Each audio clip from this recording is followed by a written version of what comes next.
The only advice I was given on how to improve these discussions at the end was to wear pants. Yeah, you did. And now I'm wearing pants. Okay. Take 3.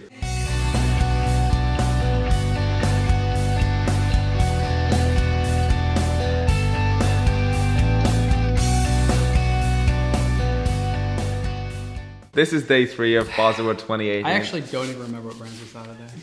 It's a blur at this point. We saw Zen. And Zenith. And we did see Zenith. Zen and Zenith, back to back. Yeah. We saw Citizen.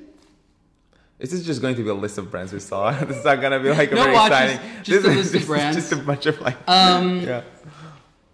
We saw Fossil, but we're not allowed to talk about them because they're not officially part of the show. But there are some nice Zodiac watches.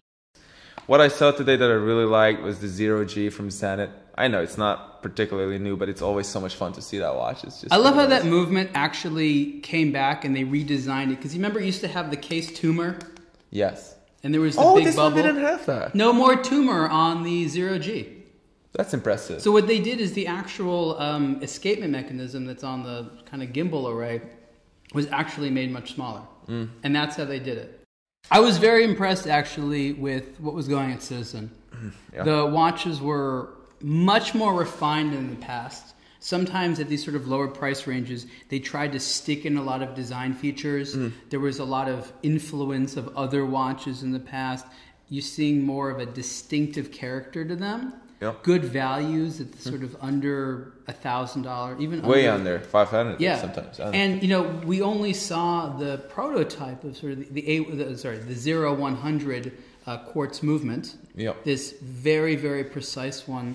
And they produced it in this sapphire crystal pocket watch case. This is really about a lot of little precise things together. It's not just that. It's at a certain price point. It's with a certain design. The movement itself is beautiful.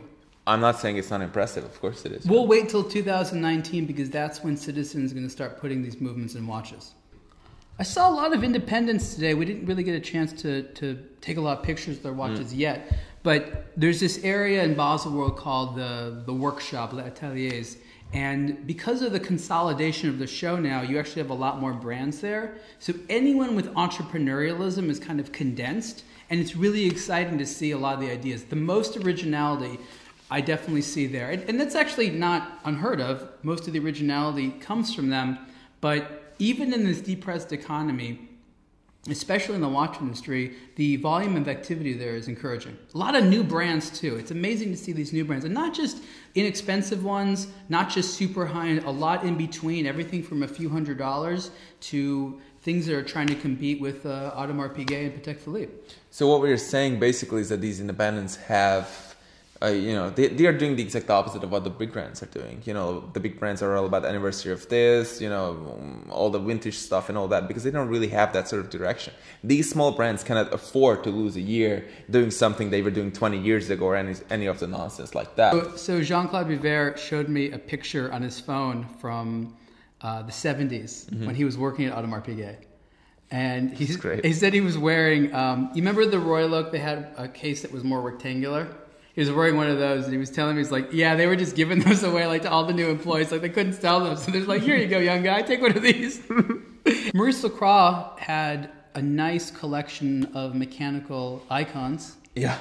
Good value propositions, nice cases and bracelets. Way better than a few years ago when they launched the icon. When they launched it a few years ago, I wasn't really impressed by it. It was quartz, and the cases were not so great. This year, they're way better. The execution, the styling, the bracelet, the case themselves. Actually, was there a bracelet to begin with? I don't think so.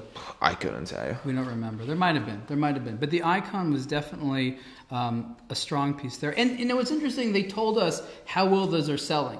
And one of the contradictions, especially at a brand like Maurice Lacroix, and it's not distinct to them, is the watches that you and I like as enthusiasts tend to not be the ones that do as well in the commercial market. Yep. And the ones that do really great, like the Icon Quartz, apparently was a very, very hot seller. Now, the question is why? So why? Price point and a certain look and feel that the retailers that bought it knew that their customers were looking for. So it's not like a particularly noble reason. Yeah, that's true. I mean, you have to be in this for so long till you can appreciate the really quirky stuff. That's just how it is. That's just how it works.